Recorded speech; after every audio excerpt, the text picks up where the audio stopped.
Bom, vamos lá, então, boa tarde. Meu nome é Fernando Spiller, professor de farmacologia da Universidade Federal de Santa Catarina. Então, hoje a gente vai conversar um pouquinho sobre a resposta inflamatória e vai dar uma olhada um pouquinho nos fármacos anti-inflamatórios não esteroidais. Então, a gente vai ver um geral, assim, de como acontece o processo inflamatório, vai dar uma olhada em alguns mediadores pró-inflamatórios que fazem parte desse processo e ver alguns principais pontos sobre os anti-inflamatórios não esteroidais. Então, a primeira pergunta que eu faço para vocês refletirem é o que é inflamação. Então, normalmente a gente tem uma visão um pouco mais, assim, de que a resposta inflamatória é uma resposta ruim, né, porque a gente tem essa coisa associada à terapia, né, então a gente está sempre querendo tratar, mas é uma resposta fisiológica extremamente importante que visa restabelecer a homeostasia do sistema. Então, por exemplo, se a gente tiver um processo infeccioso, essa resposta ela vai ser necessária para eliminar esse patógeno. Ou, por outro lado, se a gente tiver uma inflamação iniciada por alguma lesão tecidual, um trauma, um corte, algum outro evento, essa resposta ela vai ser necessária também para restabelecer aquela homeostasia e restabelecer, por exemplo, um processo de cicatrização tecidual. Então, é uma resposta necessária, mas em algumas situações, se esse estímulo inflamatório ele não for resolvido, isso pode levar a um processo inflamatório crônico e aí a gente necessita de tratamento. Pode passar o próximo, gente, por favor. E se essa resposta não for tratada, eventualmente ela pode levar a lesão tecidual e perda de função dos tecidos. Então, em algumas situações, a gente precisa de tratamento, porque aqueles mesmos mediadores inflamatórios que são necessários para eliminar o patógeno, eles acabam também lesionando as nossas próprias células.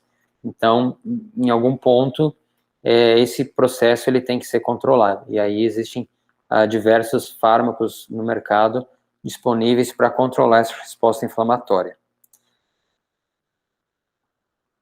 Então, algumas características aqui dessa resposta, provavelmente esse cartoon você já deve ter visto em diversas aulas, e aqui tem algumas das características principais que acontecem por causa dos mecanismos envolvidos nessa resposta inflamatória.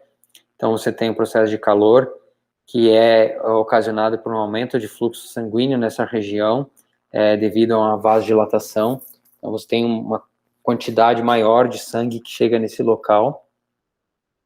Esse rubor também acontece um pouco por isso, né, de um fluxo maior de sangue nesse local. O tumor é devido a um processo de edema, então existe um extravasamento de plasma para o tecido extravascular. E geralmente é um dos primeiros sinais da resposta inflamatória. Temporalmente isso acontece bem cedo no processo inflamatório, e posteriormente a gente tem a parte de resposta celular, a fase celular da resposta inflamatória. Bom, essa resposta inflamatória vai gerar um processo de dor, que a gente viu na aula passada, né, com sensibilização de nociceptores aferentes primários. Isso vai ativar toda aquela via ascendente do processo de dor, e aí a gente vai sentir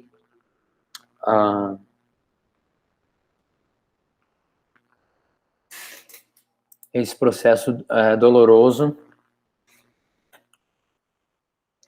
e que nesse caso também a gente conversou um pouquinho da aula passada sobre o processo de hiperalgesia, né, onde você tem um tato, que normalmente, uma pressão que normalmente não causa dor, mas durante o processo inflamatório, essa sensibilização de neurônios nociceptivos faz com que um estímulo teoricamente não nocivo passe a causar um processo de dor. e, em última instância, se esse processo de dor não for, esse processo inflamatório não for controlado, ele pode levar a uma lesão tecidual e perda de função dos tecidos. Pode passar o próximo. Então, existem diversos agentes que podem levar a esse processo de indução de dor. Então, alguns agentes infecciosos, como bactérias, fungos, parasitas, protozoários.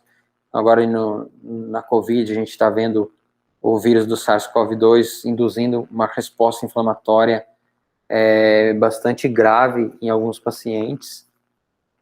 Então, mas essa resposta também ela pode ser devido a uma lesão, trauma, próprio processo de câncer leva a uma resposta inflamatória, a obesidade tem um fundo inflamatório bastante importante na doença, doenças cardiovasculares também, respostas autoimunes, né, existe uma interação entre antígeno e anticorpo que inicia essa resposta inflamatória, respostas alérgicas, próprio processo de isquemia, por exemplo, no acidente vascular cerebral, ou numa isquemia cardíaca, né, pode levar a uma resposta inflamatória.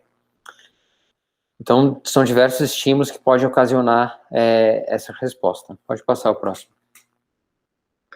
Falando em processo inflamatório infeccioso, por exemplo, por bactérias, então, alguns componentes da membrana bacteriana, como o lipopolissacarídico, o LPS, o ácido lipoteítóico, podem ativar receptores do tipo TOL, aqui tanto o receptor do tipo TOL4 como o TOL2, que está mostrando o TOL9, mas esse receptor TOL9, ele é intracelular e não na membrana da célula. Receptor de L1, aqui está mostrando que é uma citocina que também participa da indução dessa resposta inflamatória. E quando esses receptores aqui são ativados, tanto por bactérias ou componentes da parede celular de bactérias, eles levam ao recrutamento de diversas proteínas intracelulares e que vão culminar na ativação do NF-κB, que é um fator de transcrição extremamente importante para essa indução da resposta inflamatória. Então, existem alguns medicamentos, principalmente os corticoides, que são fármacos extremamente eficazes em inibir a resposta inflamatória, são fármacos potentes também como imunossupressores, e um dos mecanismos de ação que eles têm é justamente inibir essa ativação do NF-κB, que a gente vai ver na próxima aula com mais detalhes como os corticoides funcionam. Mas são fármacos extremamente potentes, eficazes, entretanto, eles também levam a diversos efeitos adversos, o que acaba limitando um pouco o uso deles de uma maneira crônica, né, principalmente sistêmica, e esses efeitos também adversos estão diretamente relacionados à dose que é consumida pelo paciente. Próximo. Essa resposta inflamatória, ela também pode ser induzida num cenário estéril entre aspas, né, que não seja estimulado por um agente infeccioso. E aí, essa lesão tecidual ou uma isquemia, enfim, essa resposta não infecciosa pode levar a dano tecidual, e quando essas células são rompidas ou lesionadas, ou sofrem um dano, elas liberam alguns componentes intracelulares, como o ATP, o DNA mitocondrial, o próprio FMLP, que é um peptídeo presente em mitocôndrias, mas também presente em bactérias. Então, esses componentes vão se ligar em receptores específicos e vão também levar à indução, à produção de proteínas pró-inflamatórias. Então, a maneira de induzir uma resposta, ou como isso acontece, né, de uma lesão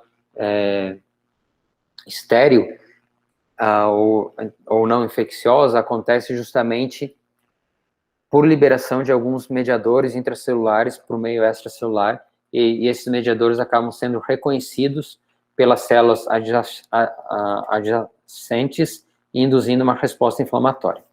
Pode ir para o próximo, por favor.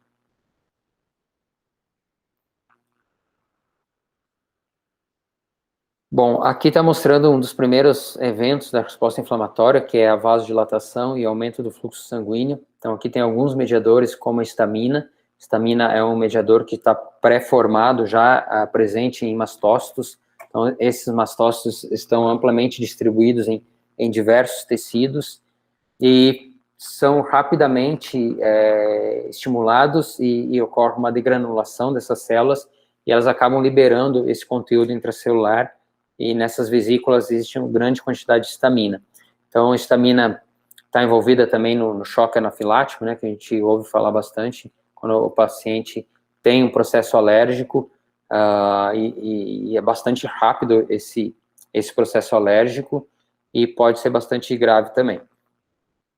Então, um dos efeitos que a histamina faz é justamente essa vasodilatação, que leva a ativação da célula endotelial. Então, quando essa célula endotelial é ativada, acontece uma retração do citoesqueleto da célula, e normalmente essa célula ela fica justaposta, e quando esse citoesqueleto ele é retraído, acontece um espaçamento entre as células endoteliais, permite com que o líquido extravase do meio intravascular para o meio extravascular.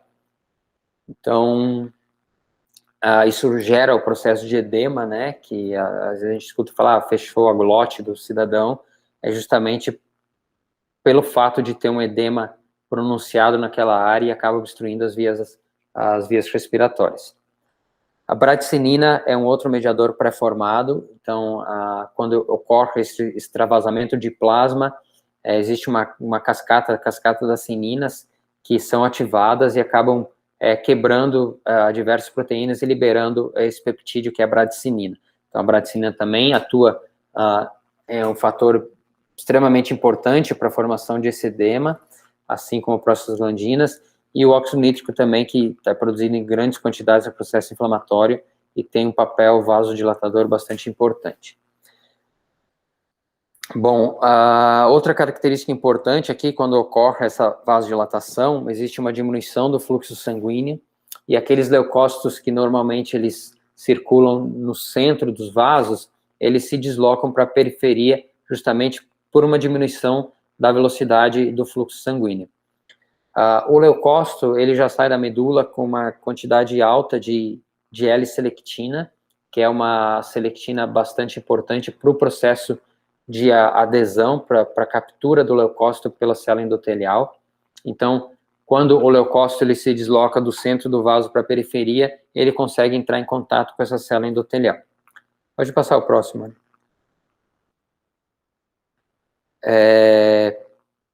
Bom, aqui eu comentei antes, né, que a fase exudativa, ela acontece primeiro e tem um pico aqui na formação de edema em torno de 2 horas, e depois inicia essa fase celular da resposta inflamatória, que acontece ali a partir da 3ª hora, 4ª hora da resposta inflamatória. A gente já observa uma quantidade bastante, começa a observar um aumento de leucócitos nesse local inflamado. Bom, então esse leucócito, ele entra em contato com essa célula endotelial. Essa célula endotelial, normalmente, ela não expressa moléculas de adesão, mas somente após a ativação dessas células. Então, junto com essa retração do citoesqueleto que acontece na célula endotelial, ela também passa a expressar moléculas de adesão. E esse contato de moléculas de adesão da célula endotelial com as moléculas de adesão do leucócito inicia esse processo de captura do leucócito, né, porque se a gente imaginar um fluxo sanguíneo, ele tem uma velocidade bastante alta. Uma pena aqui que eu não consigo fazer o share aqui da minha tela, mas se vocês forem procurar na internet, no PubMed ou até no YouTube, vocês vão encontrar alguns vídeos bem bacanas sobre migração de neutrófilos, e vocês vão ver que a velocidade desse fluxo sanguíneo é bastante alta, e a célula realmente, ela tem mecanismos que são muito, digamos, robustos e complexos para que essa célula consiga aderir de uma maneira firme nesse endotélio. Então, primeiro tem essa captura, depois esse leucócito ele passa a rolar pela célula endotelial, e durante esse rolamento essa célula é ativada. Então, ela passa a expressar outras moléculas de adesão, como as integrinas, que fazem com que essa célula, esse leucócito fique aderido de uma maneira bastante firme nesse endotélio. A próxima etapa é um movimento que a gente chama de crawling. Então, que seria a tradução livre em gatinhar, talvez, Então, o que o leucócito faz é justamente procurar qual o melhor local nesse endotélio para fazer esse processo de apedese, que é esse processo de extravasamento do meio intravascular para o meio extra. Pode passar o próximo, Ned.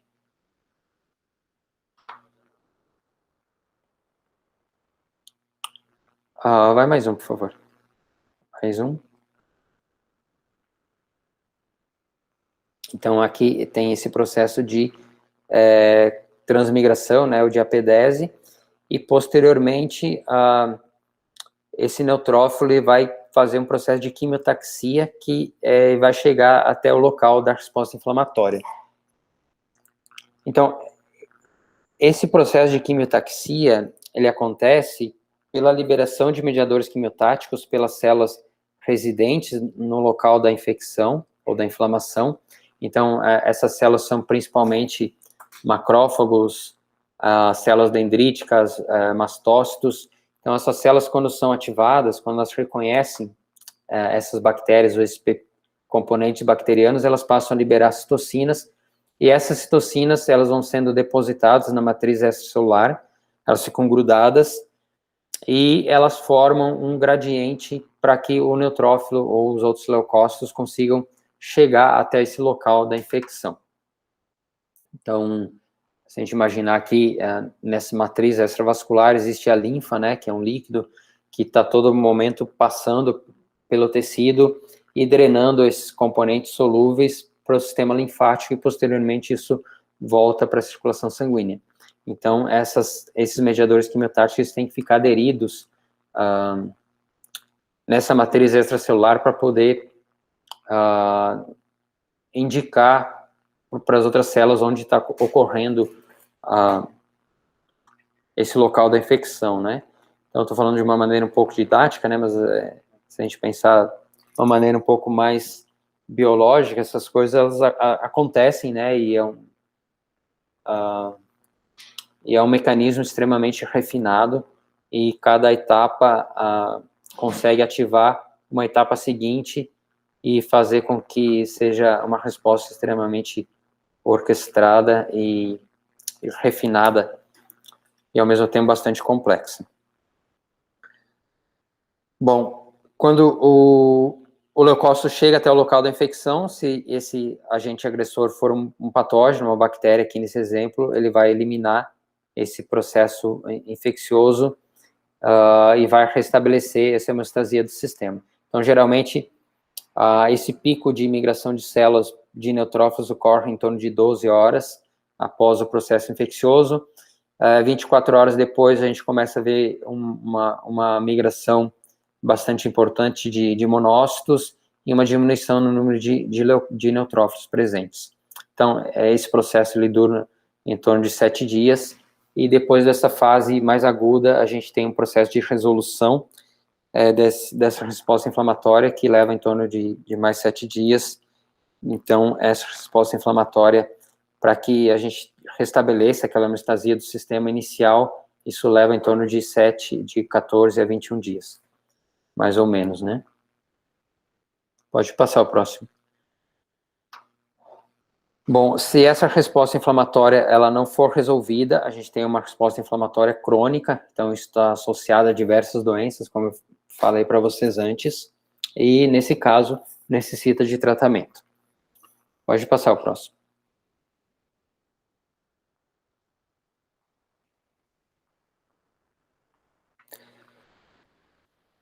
Bom, existe também um processo de resposta inflamatória sistêmica, que é quando existe uma chegada massiva de componentes bacterianos, bactérias, aqui eu estou dando exemplo de bactéria, mas isso acontece com vírus, protozoários e outros agentes, e também numa situação de resposta inflamatória sistêmica não infecciosa. Mas o fato é que existe uma produção massiva de mediadores pró-inflamatórios na circulação sanguínea e em vários tecidos. Então, essa resposta inflamatória ela é sistêmica e generalizada. Então, isso acaba afetando praticamente todos os tecidos do organismo. E no caso aqui de uma infecção, pode levar ao desenvolvimento de sepse, que seria essa resposta inflamatória sistêmica associada a um dano tecidual, né, a falência de algum órgão, e posteriormente pode também levar a uma sepse grave, que aí pode ter mais de um tecido acometido, com a presença de uma redução da pressão arterial, né, de um choque séptico. E isso a gente está vendo acontecer muito na COVID, né, embora o sítio primário de infecção seja o pulmão, mas na COVID grave existe o desenvolvimento de sepse. Então, existe uma produção massiva de mediadores pró-inflamatórios de uma maneira sistêmica, e isso pode levar a uma falência não só do pulmão, mas de outros tecidos também. E nesse caso, já que a gente está falando de COVID, resposta inflamatória, eu falei antes dos corticoides, né, que eles são fármacos extremamente potentes e eficazes em inibir a resposta inflamatória de uma maneira geral. Eles também são utilizados para inibir a resposta inflamatória sistêmica, é um dos fármacos utilizados para o tratamento da COVID, isso de forma hospitalar. Não é indicado o uso de corticoide no início da COVID, né, porque eles são fármacos imunossupressores, então, se esses fármacos forem utilizados no início do desenvolvimento da COVID, isso pode agravar ainda mais a situação, porque a gente vai estar inibindo uma resposta inflamatória, uma resposta imunológica do paciente, que é extremamente importante para o controle da infecção viral, nesse caso da COVID. Mas, numa fase um pouquinho mais tardia, onde o organismo já produzia anticorpos contra o vírus e já tem um controle maior dessa carga viral, o corticoide ele é utilizado justamente para inibir essa resposta inflamatória sistêmica. Então, muitas vezes, o que acaba levando o paciente à morte não é propriamente o vírus ou a bactéria, no caso de uma sepse bacteriana, porque, assim, no caso de bactéria, a gente tem um arsenal bastante grande, né, comparando com antivirais, para combater o patógeno, o micro-organismo. Muitas vezes, o patógeno ele é controlado pelo uso de antibióticos, mas o paciente ele continua evoluindo para uma forma cada vez mais grave e até o óbito. Então, isso acontece porque a resposta inflamatória sistêmica ela é tão exacerbada que acaba levando à lesão tecidual e à falência de múltiplos órgãos. Então, uma resposta exacerbada do nosso organismo para tentar, exacerbada e desregulada, né, ela não acontece de uma maneira como deveria acontecer, para tentar controlar aquele agente infeccioso. E, bom, então o corticoide nessa fase um pouquinho mais tardia, ele é utilizado sempre no âmbito hospitalar, né, tem que ter muito cuidado com isso.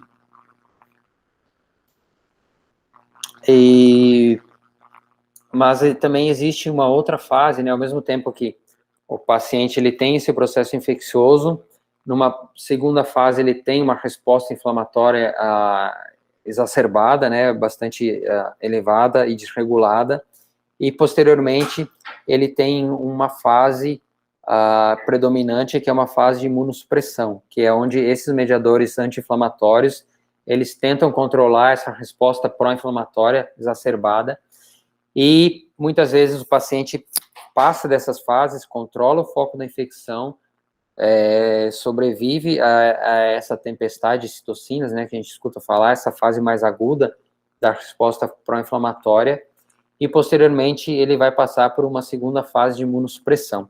Então, às vezes o paciente ainda está hospitalizado, acaba pegando uma segunda infecção, né, uma infecção secundária, e que complica a situação. O ruim, mesmo que o paciente escape dessa primeira fase, na verdade, essa terceira fase imunossupressória, essa imunossupressão, ela pode perdurar, às vezes, por anos. Então, é complicado, né? O paciente passa por um estresse muito grande, por várias fases, né? Eu estou falando isso didaticamente, mas às vezes uma fase é sobreposta com outra. Então, o tratamento é extremamente complicado. Não existe um tratamento eficaz para sepse, né? O que se faz é tentar manter as funções vitais do paciente, então controlar a pressão arterial, tentar controlar essa exacerbação da resposta inflamatória e, num segundo momento, tentar controlar esses patógenos num paciente imunossuprimido. Então, é um desafio bastante grande para quem trabalha como intensivista, né? Bom, pode passar o próximo. Bom, a gente conversou bastante na aula passada, né, sobre essa questão de sensibilização de nossos receptores, então, aquelas mediadores pró-inflamatórios aqui, principalmente as prostaglandinas, levam a sensibilização dos nossos receptores aferentes primários, e isso vai levar ao processo de dor, né, levar essa informação com o neurônio de segunda ordem, que depois processa essa informação para o tálamo e para o córtex cerebral. Bom, aqui a prostaglandina é um mediador bastante importante, principalmente porque é alvo dos mediadores dos anti-inflamatórios não esteroidais. Então, quem produz a prostaglandina são as ciclooxigenases, principalmente ciclooxigenase do tipo 1 e tipo 2, e os anti-inflamatórios não esteroidais, eles vão inibir essa ciclooxigenase e, consequentemente, inibir a produção de prostaglandinas. Pode passar o próximo. Bom, isso aqui a gente conversou bastante na última aula. Pode passar. Bom, e aqui nesse esquema está mostrando a síntese de eicosanoides, não só de prostaglandina, mas também de leucotrienos e do fator de ativação de plaquetas. Então, durante um processo inflamatório, existe ativação da fosfolipase A2, e como o nome da enzima já fala, ela vai quebrar fosfolipídio de membrana e vai formar o ácido araquidônico. Esse ácido araquidônico, ele vai ser metabolizado, aqui no caso, pela ciclooxigenase, e vai produzir as prostaglandinas. Então, tem aqui mostrando a produção de prostaglandina E2, que está envolvida no processo inflamatório, também no processo de dor e no processo de febre. Então, eu não falei de febre, mas você tem produção de prostaglandinas e citocinas no sistema nervoso central, e isso leva ao desenvolvimento de processo de febre. E esses mediadores, e esses fármacos anti-inflamatórios não esteroidais conseguem inibir tanto esse processo inflamatório, como inibir o processo de dor e o desenvolvimento de febre. Bom, está mostrando aqui também a prostaglandina, a prostacyclina E2, que é um mediador, é um vasodilatador bastante importante, principalmente no sistema renal. Então, fisiologicamente, essa prostaglandina, ela tem um papel importante em controlar a perfusão do sistema renal. E aqui também está mostrando a produção de tromboxano A2, isso acontece principalmente em plaquetas, pela ativação da ciclooxigenase do tipo 1. Então, aqui no caso, a aspirina, né, é um fármaco que é utilizado em baixas doses para inibir a produção de tromboxanos A2 em pacientes que já têm alguma doença cardiovascular e que tem uma propensão à formação de trombos. Então, o uso de aspirina faz com que tenha uma inibição da produção do tromboxano A2. Bom, aqui também está mostrando o metabolismo do ácido araquidônico pela ciclooxigenase, aqui do tipo 5. Então, tem fármacos que inibem essa lipoxigenase do tipo 5 e vão inibir toda essa produção dos leucotrienos. Bom, aqui está mostrando um leucotrieno, que é o leucotrieno B4, que é um mediador quimiotático extremamente importante para o neutrófilo. E aqui outros leucotrienos, como cis-leucotrienos, que são mediadores que estão envolvidos no processo de asma. Então, tem alguns medicamentos que são antagonistas desses receptores de leucotrienos, que são utilizados para o tratamento da asma. Pode passar o próximo, Ariadne. Bom, como eu falei, eles são fármacos anti-inflamatórios, né, antipiréticos, vão inibir o desenvolvimento de febre e também possuem efeito analgésico. Pode ir para o próximo.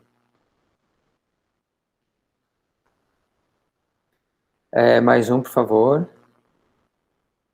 Bom, aqui nesse slide está mostrando alguns fármacos que têm uma seletividade um pouco maior para COX-1.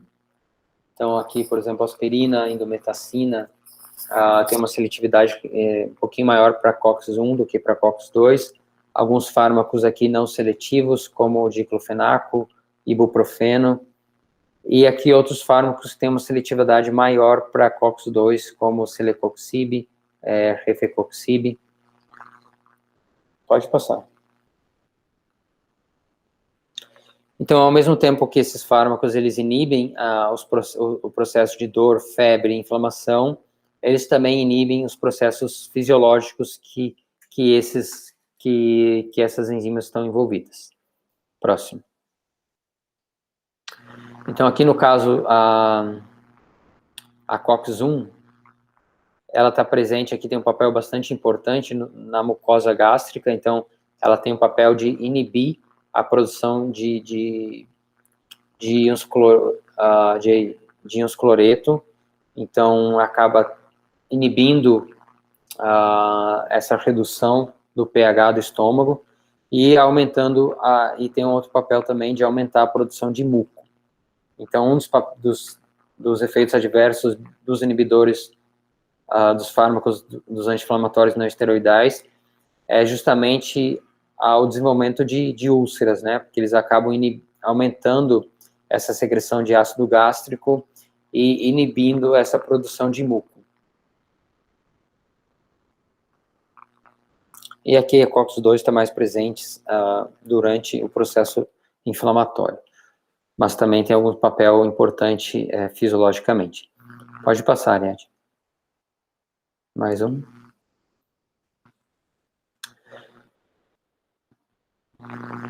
Então aqui o efeito na agregação plaquetária, né, o tromboxano A2, ele é produzido por plaquetas. Então, se lembrarem, as plaquetas têm uma meia-vida bastante longa, e esse tromboxano A2, ele leva a uma agregação plaquetária e também a uma vasoconstrição. Por outro lado, existe a produção da prostaglandina, prostaciclina I2, que é produzida pelo endotélio vascular e tem um papel contrário, né, de inibir essa agregação plaquetária, e também é um vasodilatador importante. Que, como eu falei antes, né, a aspirina, principalmente, aumenta o tempo de sangramento, por ter esse efeito, esse papel antitrombótico, né, de inibir a produção de tromboxano A2 pela COX-1 nas plaquetas. Próximo. E aqui está mostrando uma microscopia eletrônica de uma mucosa de estômago normal, e aqui uma mucosa com vários pontos de lesão gástrica e pelo uso de aspirina. Então, é um efeito adverso bastante importante, que algumas vezes limita o uso desse fármaco, e principalmente em idosos que às vezes fazem uso crônico desse medicamento, isso também está associado a sangramentos. Então, ao longo do tempo, essa formação de úlceras associada a sangramento pode levar a processos anêmicos bastante importantes. Próximo. Bom, a gente aqui está mostrando uma estrutura bidimensional, né, um desenho dessa estrutura bidimensional, tanto da COX-1 como da COX-2, e o que a indústria trabalhou há um tempo atrás foi justamente procurar fármacos que tivessem a mesma ação anti-inflamatória, mas que não tivessem esses efeitos adversos, principalmente em inibir, em induzir a formação de úlceras. Bom, aqui está mostrando uma diferença importante entre a COX-1 e a COX-2, que é justamente nesse canal hidrofóbico.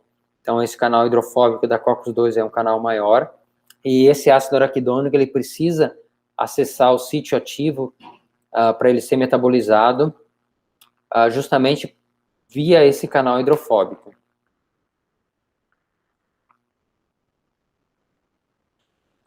Então,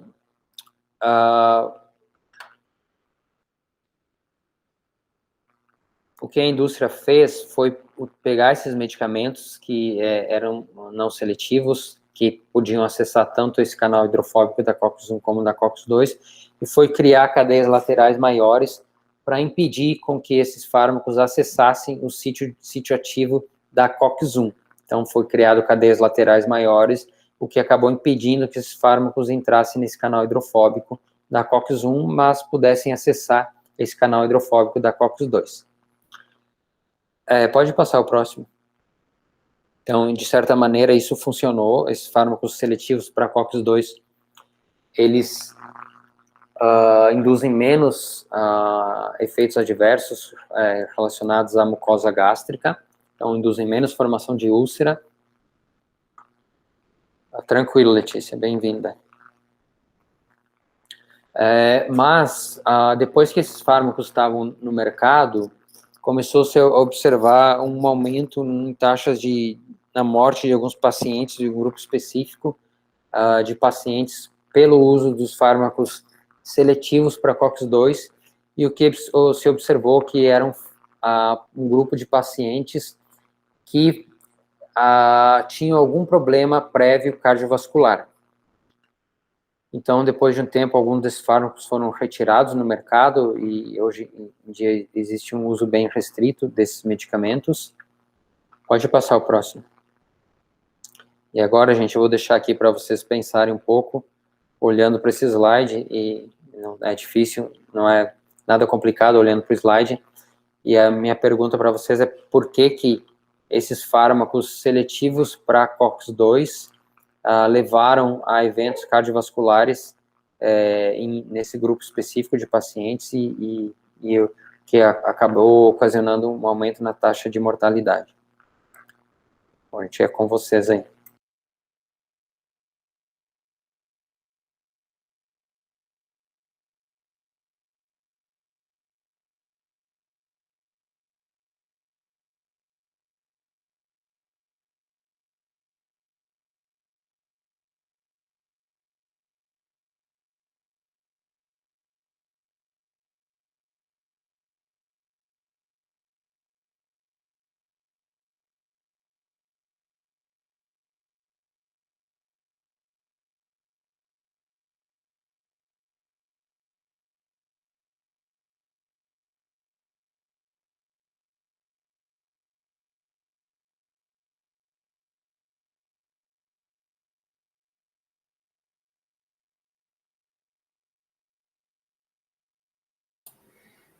Bem, eu não sei se eu entendi de forma correta, mas pelo que eu li, no caso, o uso a inibição da COX-2 e, portanto, a inibição da produção de prostaglandina vai perder esse efeito fisiológico que ela exerce de inibição da agregação plaquetária. Então, como o paciente ele já sofria de cardiopatia chagásica também, que tem uma resposta inflamatória, isso aumenta o risco dos eventos trombóticos, por causa dessa agregação plaquetária que de alguma forma pode ficar favorecida, e isso eleva um risco de infarto do miocárdio. É isso mesmo, Jonathan. Então, existe um desbalanço aqui nesse equilíbrio, né? Então, ao momento que o paciente usa um inibidor seletivo para COX-2, então essa diminuição de prostaciclina I2, ela está diminuída, então esse efeito de inibição da agregação plaquetária e vasodilatação, ele se perde, né, pelo menos em parte, e, entretanto, essa via aqui, ela continua ativada, então você acaba deslocando o balanço a favor da formação de trombos. Então, se a pessoa já tem algum problema pré-existente, já tem uma propensão à formação de trombos, isso vai se agravar ainda mais, e aí pode levar a alguns processos, né, formação de trombos ali, e levar a uma isquemia do miocárdio, que pode ocasionar aí um infarto agudo do miocárdio ou algum outro evento. Pode passar, gente.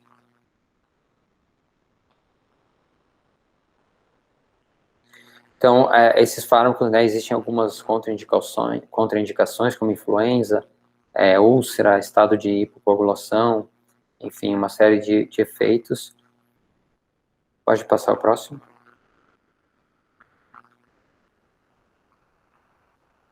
Próximo.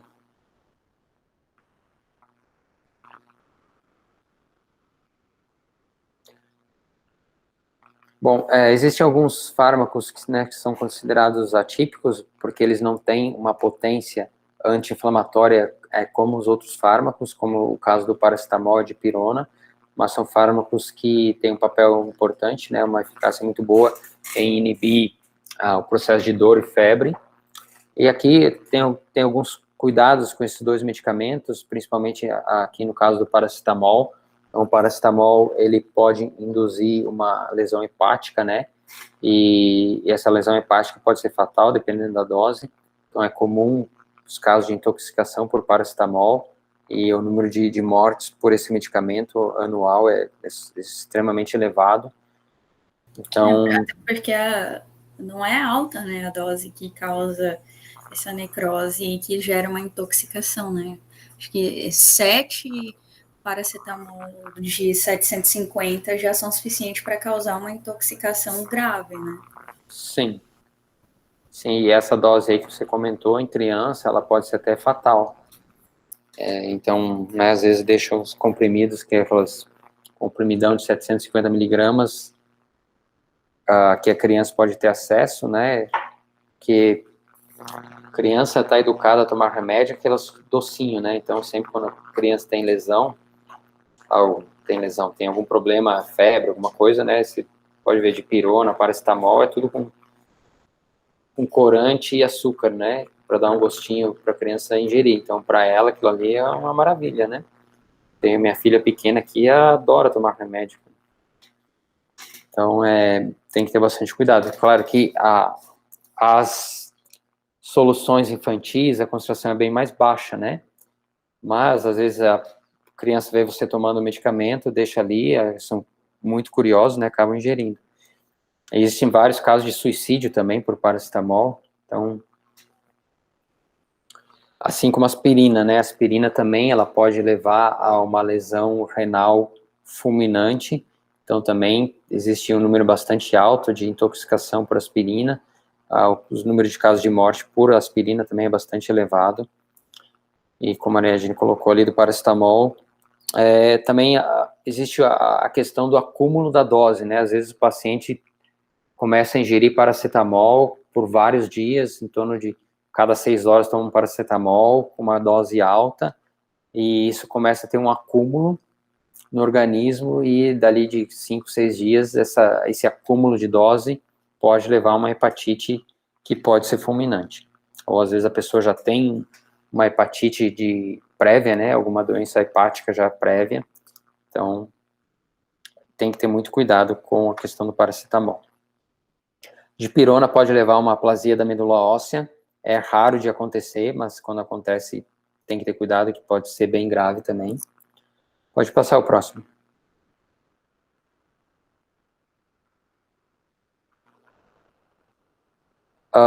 Bom, aqui a eficácia desses medicamentos muitas vezes é abaixo do esperado ou da necessidade que o paciente precisa.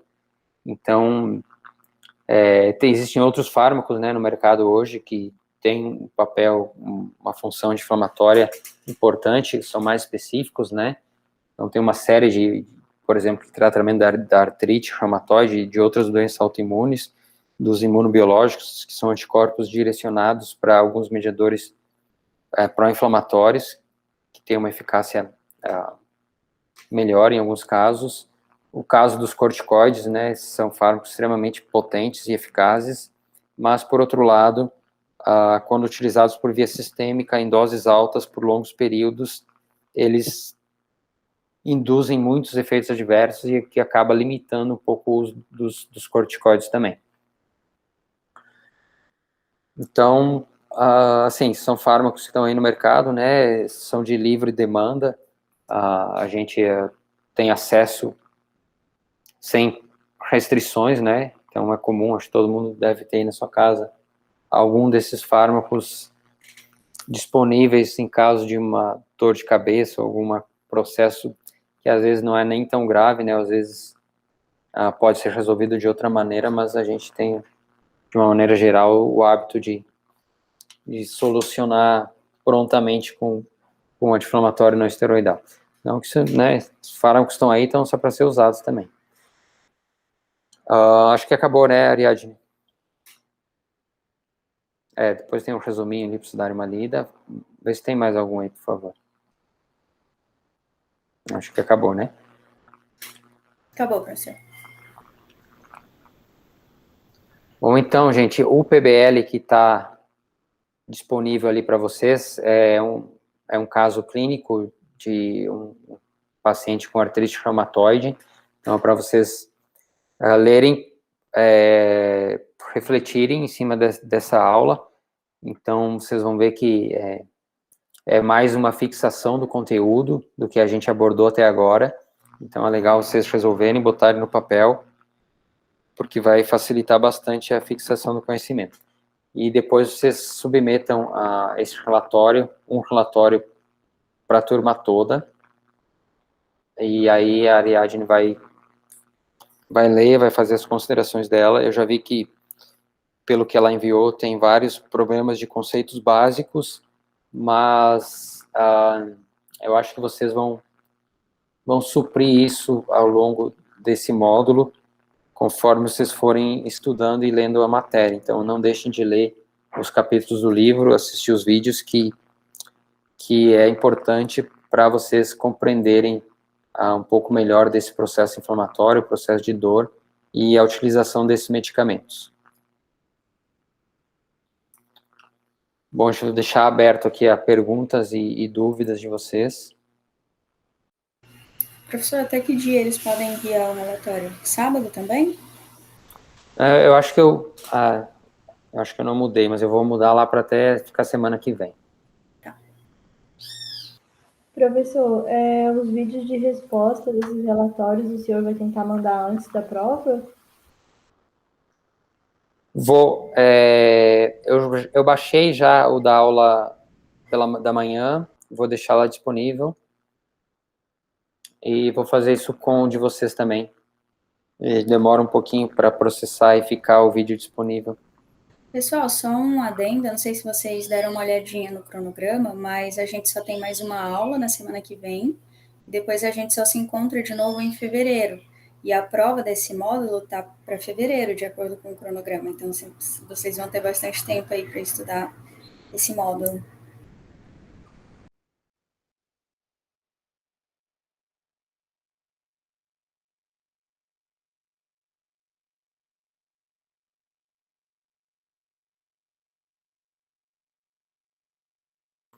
É bastante tempo, mas ao mesmo tempo vai chegar lá vocês vão ter visto toda a matéria e vocês vão ter que recordar isso, relembrar antes da prova, né? Mas assim, se vocês derem uma estudada boa agora, depois fica bem mais tranquilo, né? De rever os vídeos e reler a matéria. Rapidinho vocês vão lembrar de tudo.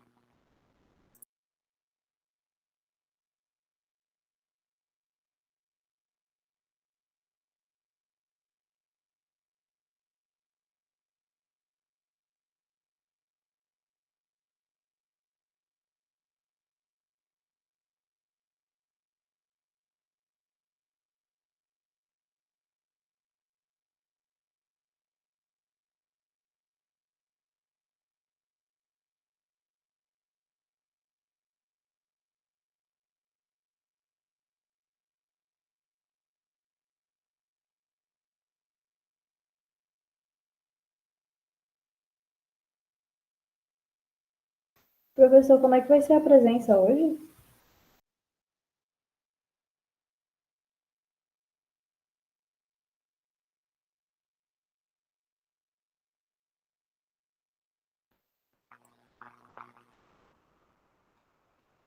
Então temos que anotar, Ariadne, não sei se chegou a copiar o nome do pessoal. Eu tô vendo que tem 15 pessoas aqui, não 19. Eu posso fazer um Google Form, que nem eu fiz da semana passada. Por gentileza, Já se mando puder. aqui. Tá bom, obrigado.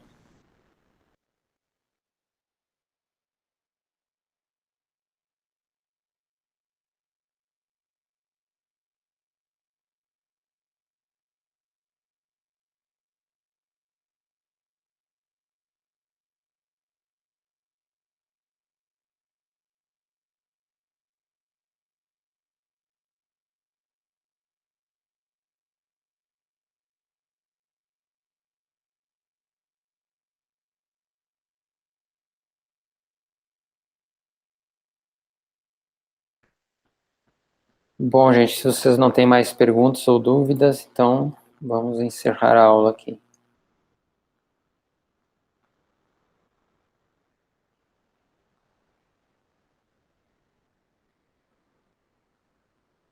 Tá, beleza, Jonathan.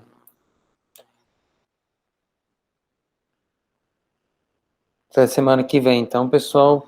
Bom final de semana.